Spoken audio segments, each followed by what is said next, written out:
प्रदेश के मुख्यमंत्री डॉक्टर मोहन यादव ने डॉक्टर भीमराव अंबेडकर की 135वीं जयंती के मौके पर उनकी जन्मस्थली पहुंचकर श्रद्धांजलि अर्पित की। इस दौरान उन्होंने कांग्रेस पार्टी पर भी जमकर निशाना साधा। दरअसल मुख्यमंत्री डॉक्टर मोहन यादव अंबेडकर जयंती के अवसर पर डॉक्टर भीमराव अंबेडकर की जन्मस्थली पहुंचे, जहां उन्होंने उनकी प्रतिमा पर माल्यार्पण कर श्रद्धानुसार समर्पित किए। मुख्यमंत्री ने कहा कि बाबा साहेब ने अपने जीवन काल में हर व्यक्ति को उसका अधिकार दिलाने का प्रयास किया। खास तौर पर महिलाओं के अधिकारों को मजबूत करने के लिए उन्होंने कई महत्वपूर्ण प्रावधान किए। उन्होंने बताया कि महिलाओं को संपत्ति में अधिकार, तलाक के बाद गुजारा भत्ता और विभिन्न प्रकार के आवश्यक जैसे कई प्रगतिशील विचार बाबा साहेब ने संविधान में शामिल किए। इस दौरान मुख्यमंत्री ने केंद्र सरकार द्वारा महिलाओं को लोकसभा और राज्यसभा में 33% आरक्षण देने की पहल का भी जिक्र किया।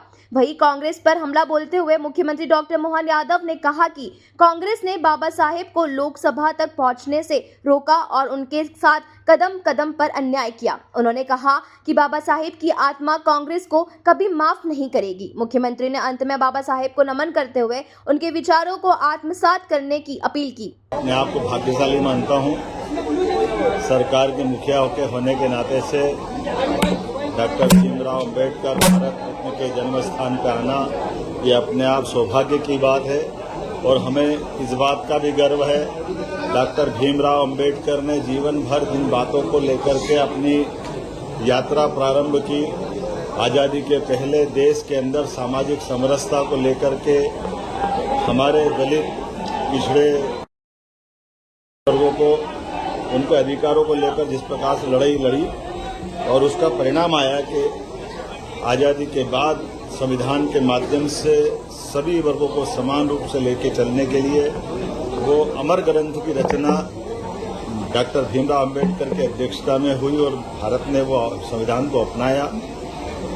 ये भी एक कटु सत्य है कि अंबेडकर जी की जो भावना रही वो सदैव स्त्री पक्ष को मजबूत करने की रही है। माता बहनों के अधिकार को लेकर के अंबेडकर जी ने जो निर्णय किए, बाद में संविधान में अधिकार दिए, मैटरनिटी लीव, प्रसूति समय अवकाश देना, समानता की दर देना, कई प्रकार के कल्याण के कामों में, यहाँ तक कि हिंदू धर्म की दृष्टि से बहनों को उनका अपनी माता पिता की संपत्ति में हक दिलाना या तलाक के समय उनको गुजारा भत्ते का हक देना, ये अंबेडकर जी की दूरदृष्टि थी, जिसके कारण से पूरा देश उनको सदैव स्मरण करता है।